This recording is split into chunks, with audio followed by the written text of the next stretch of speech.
Morning my dear students, आज मैं आपको क्लास 12 मैथ का lesson 1.1 relation and the function का क्वेश्चन नंबर 8 एक्सरसाइज का लेके आया हूं। क्या दिया है?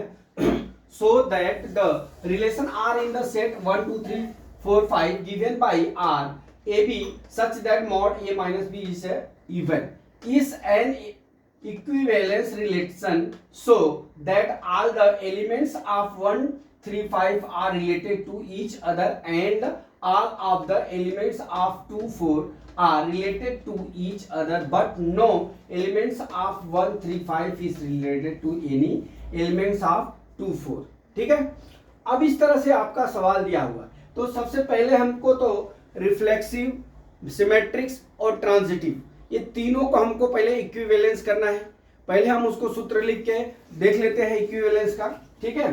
फिर उसके बाद जो है हम फिर संबंध को स्थापित करते हैं कि रिलेशन को स्थापित करते हैं कि वो किस तरह से आगे बढ़ रहा है, ठीक है।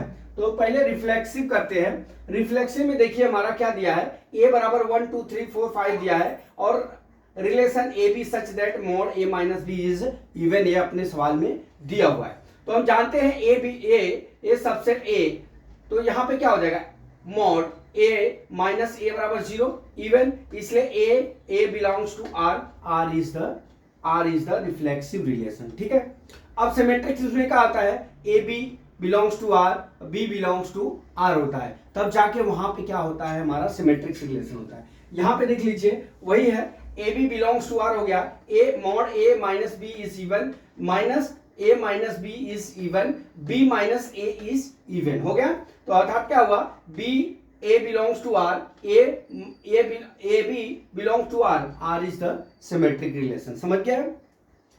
अब यहां से देखिए ट्रांजिटिव रिलेशन में हम जानते हैं कि ए बी सी तीन पार्ट होते हैं, तीनों का एक दूसरे के प्रति क्या होता है, संबंध होता है, ठीक है। तो हमारा क्या हो गया, A B C belongs to R, A B, अब इसका संबंध क्या स्थापित होगा, A B belongs to R, B C belongs to R, A C belongs to R होगा, ठीक है। तब जाके ये क्या होगा, ट्रांजिटिव रिलेशन होगा। अब यहाँ पे देख लीजिए mod A minus B is even, B minus A is even, तो A minus B plus B minus C हो जाएगा, ठीक है। तो ये प्लस सी आ जाएगा, वो भी क्या हो जाएगा, हमारा इवन नंबर हो जाएगा, ठीक है। तो mod A minus C is even, so A B belongs to R, B C belongs to R, C A belongs to R, R is the transitive relation. अब देख लीजिए ये तो आपको तीनों रिलेशन हो गया। अब ये क्या हो गया, हमारा रिफ्लेक्सिव, सिमेट्रिक्स और ट्रांजिटिव क्या हो गए, ये रिलेशन हो गए। तो यहां पे आप लिख सकते हैं कि R is the equivalence relation, R is the equivalence relation. अब चलते हैं अगला टॉपिक पे।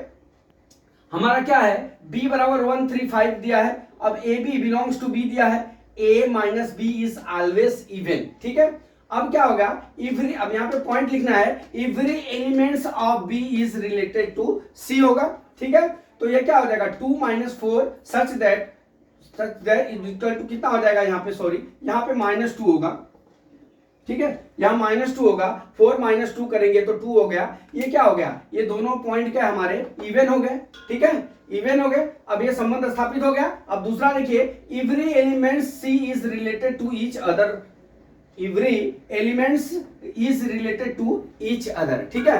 अब यहाँ पे क्या लिखेंगे, a belongs to b and b belongs to c होगा, ठीक है। तो mod a minus b is the always odd number, क्या है, ऑलवेज ओड नंबर दिया, ठीक है। तो अब यहाँ क्या हो जाएगा, mod a minus b is odd number, a b not belongs to r, इसलिए हम क्या लिखेंगे, no elements proof b is related to c, क्या लिखेंगे, no elements proof b is the related to c। तो डियर बस इस numerical में यही है, मैंने आपको बेसिक बहुत अच्छी नोट पढ़ाई है, आप उसको जो है सामने रखिएगा, तो आपको जो रिफ्लेक्सिव, सिमेट्रिक्स और ट्रांजिटिव रिलेशन निकालने में यहाँ पे इजी होगा।